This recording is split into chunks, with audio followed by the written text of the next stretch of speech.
everybody, welcome back to another video.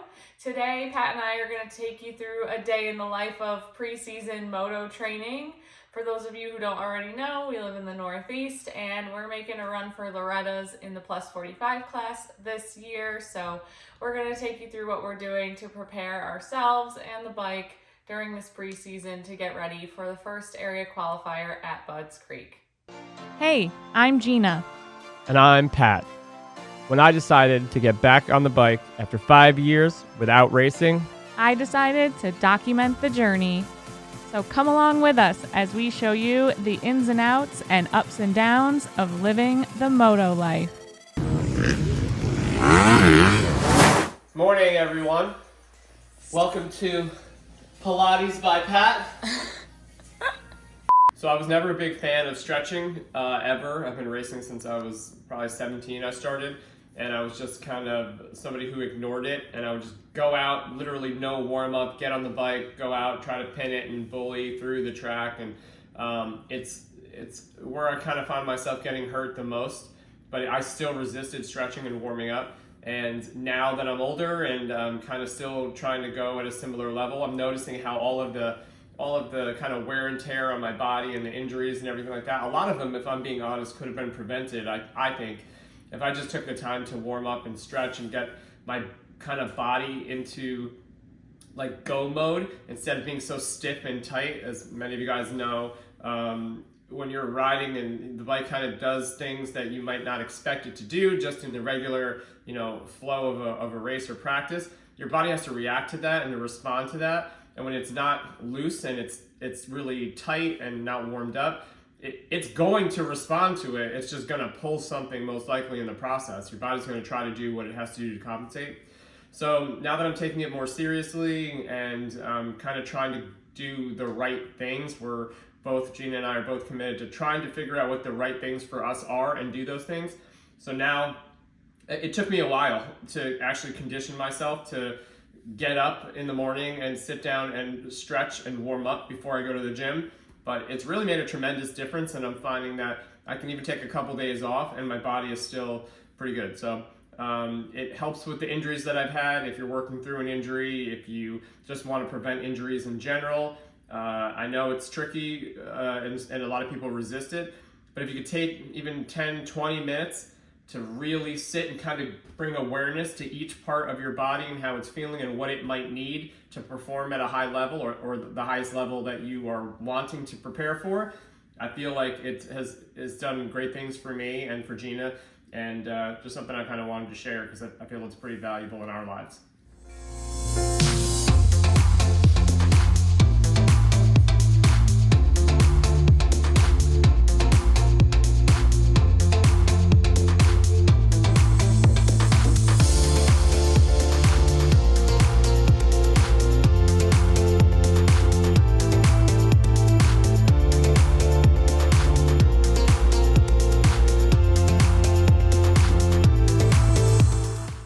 Career, I've had a couple incidents, where I wanted to be on the bike but found myself flying off of it, and so I've got some shoulder injuries. I pulled both of my shoulders and broken my leg before and separated my back really bad, and they're older injuries, but they're nagging, and I like to kind of spend a little bit more time on those parts of me, because they tend to tighten up the most and they affect my range of motion the most, and it could really take what could be a great day and turn it into a not great day if I don't prepare properly. So I like to just kind of spend a little bit more time on those areas to loosen them up, because they're already a little bit limited, and then I kind of feel as close to normal as possible. And if nothing else, I'm a big mind person, so if I go through it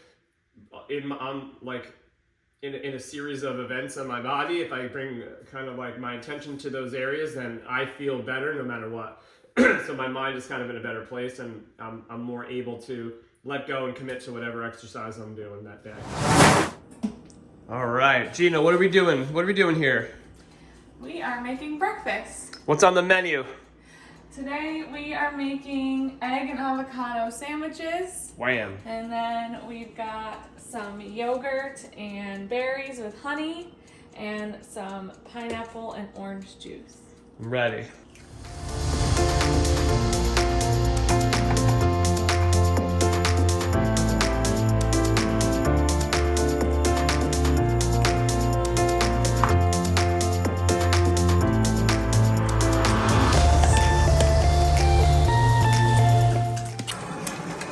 Okay, let's see how my egg flipping skills are this morning. Oh! Perfect! I mean, that wins the award right there. Okay, so we're gonna assemble the sandwich. So I've got the mashed avocado here. So what I do is I just scoop that on, smash that down like avocado toast would be. Because we all know what avocado toast would be. Right, and then the trick is balsamic glaze. Super yummy. So what I do is I drizzle that on.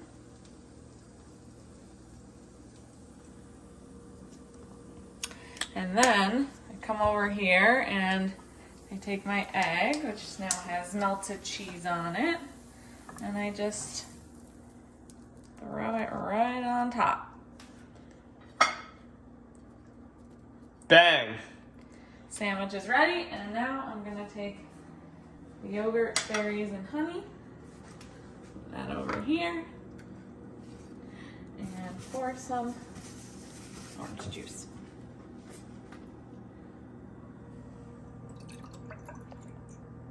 And that's it.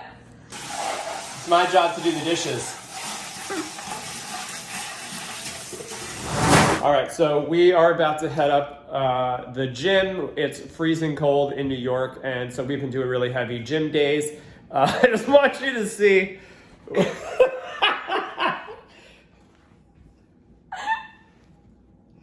This is real life. We don't want to go to the gym. We don't want to go to the gym, but we get up and we go to the gym. We're going to kind of focus on, what is today, Tuesday? So we have a little schedule that we keep. It's a 7-day schedule, and so we're going to go hit the gym and show you quickly a little bit of what our Tuesday gym schedule looks like. We're off to the gym. Today is Tuesday. Gina has put together an amazing little motocross workout plan for us, so I'm excited to kind of get today's journey underway. So Tuesday, we kind of structure this around Sunday being our race day. So there's like a tapering system. Yesterday was a recovery day, and today is where we kick it up a notch. We do workouts or cardio training in zone 2. So we recently just started tracking the heart rate. We have a nice little Fitbit here. It's an older watch. It does really, really well, but we've just recently upgraded to the Polar watch, the M series watch. That should be coming today. We're actually really excited to kind of unbox that and share that with you, because training with heart rate as a guide has really been a game changer. So today we're going to be kind of bumping it up to zone 2 on our heart rate, a little bit longer cardio session, the rowing machine, and we're also focusing on upper body strength and endurance today. So we're going to head to the gym and kind of give you a brief little view of what we do on a Tuesday. If you're interested in seeing the plan for our week, because there's not many of those out there, I've searched a lot. That's how Gina came up with what we're creating now. We didn't really see anyone sharing it. I know there's a lot of people wanting to keep it secret. They don't want to share, but I don't care at all. So if you want to know what our program is for the week, we even have a meal plan program that Gina has created, and it's working really, really well. So if you want to see what that is, or if you want us to create a video on that, let us know in the comments below. Shoot us a message, and we'd love to share it with you.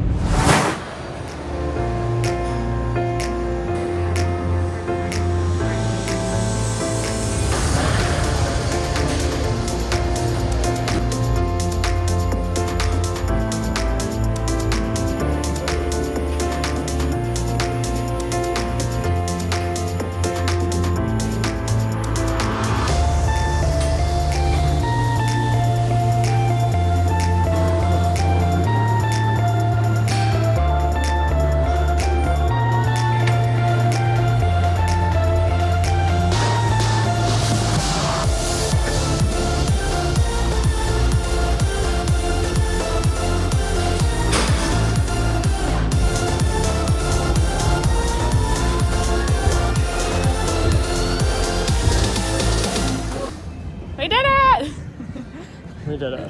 How are you feeling? I feel all right. I feel pretty good. I like Tuesdays. They're not the hardest day. So I feel all right. I feel ready to go, in shape. And we got exciting news while we were at the gym. Our watch came. I don't know if you saw it in any of the videos, but I've been using this Fitbit watch to track my heart rate and to kind of measure exercises. So we are upgrading and we ordered a Polar fitness watch, and it just came today. So we're excited to go get that, and we'll unbox it with you and share it with you. Show you guys what we think. Yay! All right, real quick before we go upstairs, we did get our new Polar fitness watch. So we're gonna unbox this with you all in just a little bit. But first, Gina and I wanted to point out the condition of the bike. We're super pumped because we're partnering with our preferred suspension guru, DC3. And we have the suspension off the bike, and we have sent it up to DC3 to kind of customize it for me, for my weight, for my height, and for my riding ability. And while the suspension is off the bike, we're taking the time to kind of add some attention to detail on some of the little finer aspects of the bike to make it work better once we get the suspension back.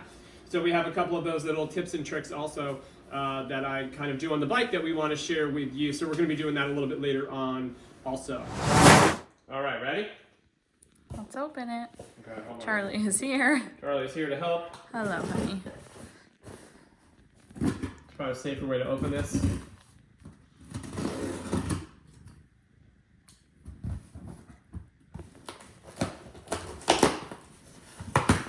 Dun, dun, dun. All right.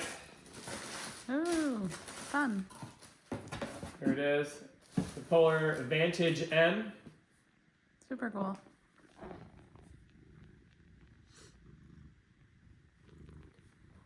All right, so let's open it up and show you what's inside.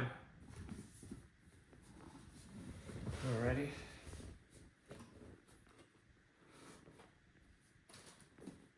Love the color. Has to match the aesthetic. Honda red. The red, we got another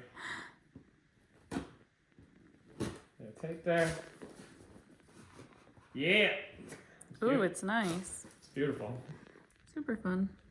And we also got screen protectors for it for like $10 on Amazon. We did. I'll show you those too. So we can protect the screen. Oh, all right. Here we go. We've got the watch here. And a little bag of goodies to charge it.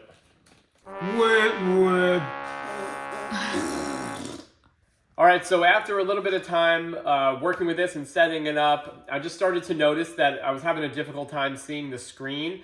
So we went through all of the features and setting it up, and it's too dim for me. So Gina and I did a little research, and we found out that it's actually a complaint on this model, where it's an older model and you can't adjust the back screen or the back light. And it's just really challenging to see in almost any condition unless you hit the button to turn the back light on. So what we're gonna do is we're gonna return this one, and we're gonna do a little bit more research on some of the newer models that have the adjustable screen. Again, you don't know what you don't know. So we didn't know, even with all the reviews that we saw, we didn't see anything on the back screen. But now, of course, when you have it in front of you and you're doing the setup, it's something that you research, and then on that specific item, we found a ton of people that have the same issue. So we're gonna send this one back and get another one here, and then we're gonna review that one for you and show you how it's kind of working with us in our motocross life. All right, so while we have the bike apart, I wanna run through some of the things that I like to do as far as just like a general maintenance on the bikes. When especially when I've been riding in mud or in sand, like up here in New York, it's been a little bit muddy. So the last couple rounds were really kind of hard on the bike. And with the suspension gone to DC3, it's a really good time to go over the nooks and crannies of the working parts of the suspension, so that when we get the suspension back, everything operates really, really smooth. Now, who I am now in doing this is literally the exact opposite of who I used to be. I used to never touch my bikes. I never used to maintain them. I never used to do literally anything with them. And I just kind of used to muscle it and pin it and struggle really. And the older that I get, the longer that I do this, I start to realize, just at least if nothing else for my mental state of mind and confidence, how important the little things are. So one of the things that we're going to walk through today are like the bearing maintenance that I do, just my little procedure that I do. This is the swing arm off the bike, and these are the swing arm pivot bearings. So this is like the bushing. Bearing is right in here. I don't know if I can get you to see this. So for this one right here, I don't pull those needle bearings out. I believe they're actually in a cage. But what I do is I take the bushings and I actually use a little bit of Scotch-Brite, and I kind of will get all of the, you can see the dirt really collects on there, and that's on there. It solidifies on there. So I like to kind of, a very, very light kind of scrubbing to get all of that off. And then what I even do is I go as far as to polish these. So you get your trusty Mother's aluminum polish, which most people, if you have an aluminum frame bike since 1997, you probably have a jar of this. And I'll show you something that I've done already. So this is the front axle. After I Scotch-Brite it, I actually take quite a bit of time and I polish the axles. And again, it's just some people might be like, that's ridiculous, it doesn't matter. But to me, it matters. It's as smooth as it could possibly be on all of the pinch bolts, all of the pinch bolt areas. I go through the threads on everything to make sure that when I torque them, everything is just the way that it's supposed to be from the factory. Because something that I didn't really understand or consider is that, especially with the front end, with the forks, your pinch bolts and how far each fork leg is inside of the triple clamp, I never even gave that a second thought. I would eye it up real quick, try to make sure that they were close, and then, bolt it up and pin it. No torque, no nothing. And when you actually look at how a fork works and how it operates, and the idea that you want it to be as smooth as possible and the least harsh it can be, there's a lot of people out there who believe that their suspension is really harsh and unforgiving, when what's actually happening is they're over tightening the forks in the clamps, or they are the forks are misaligned inside of the triple clamps, and every time the fork action operates, it's causing it to bind, and you're going to feel that in the handlebar, and you might think that your suspension needs to get revalved. You might think that you have to spin clickers and try to figure out this ghost setting that you can't find. And for me, it's these little details so that let me know that it's the suspension or not. So I go through this process to make sure that I'm eliminating every possible other issue from the operation of the suspension, so that I can actually accurately tune the suspension. So that's pretty much what we like to do here. And it's a good time when you're doing other maintenance on the bike, or if you are setting your suspension out, it's a good time to kind of go over all of those things and get it all cleaned up, polished up, and ready to go, so that when you get the bike back, you're sure of what you're going to be able to test on the track. So this right here, the same rules apply. We have our linkage here, or where all the linkage pivots actually bolt through. And on this, what you can see is not only are the actual bolts polished, but inside of the actual pivot itself, inside of the hub, I use this Maxima waterproof grease. I've been using it for, this is probably 15 years old that I've been using this.